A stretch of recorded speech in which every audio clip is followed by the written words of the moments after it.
Hip replacement in diabetic patients.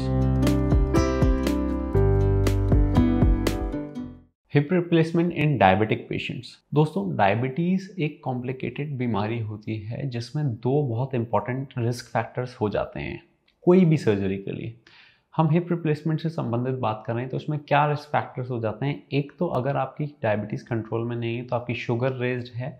Sugar raise होने से आपके इन्फेक्शन के चांसेस बढ़ जाते हैं। जो नॉर्मल पेशेंट्स में चांसेस होते हैं उससे कई ज़्यादा टाइम आपके चांसेस बढ़ जाएंगे अगर शुगर कंट्रोल नहीं है तो आपकी। दूसरी एक और प्रॉब्लम जो डायबिटीज़ करता है वो करता है डिलेड वुंड हीलिंग। मतलब कि जो आपके घाव है, जो इंसिजन हमने लगाया है, जो चीरा लगाया है हमने, उसका घाव भरना डिले हो सकता है अगर आपकी डायबिटीज़ ठीक से कंट्रोल में नहीं है।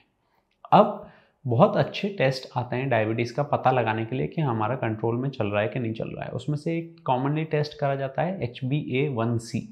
ये टेस्ट से हमें पता चल जाता है कि जो हमारा कंट्रोल है शुगर का वो पिछले महीनों में कैसा रह रहा है। तो ये ऑपरेशन के पहले ज़रूर होना चाहिए, अपार्ट फ्रॉम अदर टेस्ट जो भी आपके डायबिटोलॉजिस्ट रिकमेंड करते हैं। प्रिकॉशंस क्या लेने हैं हमें, तो ये समझ लेते हैं हम। क्योंकि हमें पता है कि इन्फेक्शन का चांस बढ़ जाता है जो हम बिल्कुल भी नहीं लेना चाहते हमारे पेशेंट्स में, तो स्ट्रिक्ट शुगर कंट्रोल। मतलब कि आपकी शुगर जो है कंट्रोल में होनी चाहिए ऑपरेशन के पहले भी, ऑपरेशन के दौरान भी, ऑपरेशन के बाद वाले पीरियड में भी। मतलब कि हमें कोई भी बैक्टीरिया को चांस नहीं देना है कि वो इन्फेक्शन कर पाए बॉडी में, और इसके लिए हमें स्ट्रिक्ट शुगर कंट्रोल करनी है। नेक्स्ट पॉइंट आता है हमारी वुंड केयर। हमें वुंड केयर बहुत सावधानी बरतनी है उसमें, और कोई भी जैसे कि पदार्थ जो इन्फेक्शन कर सकता है, जैसे कि आपके हाथों से घाव की जगह को टच ना करें। आपकी ड्रेसिंग क्लीन स्टराइल तरीके से करवाएं, किसी प्रोफेशनल से कराएं जो ट्रेंड हो ड्रेसिंग करने में।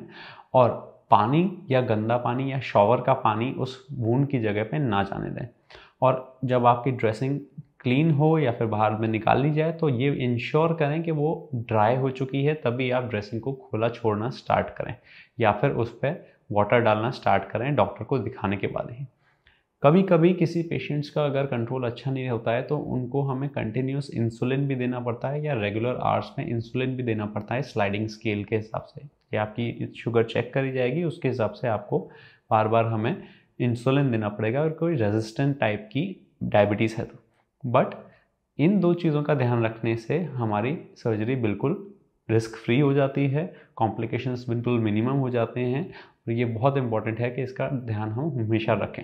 If you have any doubts, you can contact us and we'll be very happy to help you. Thank you so much.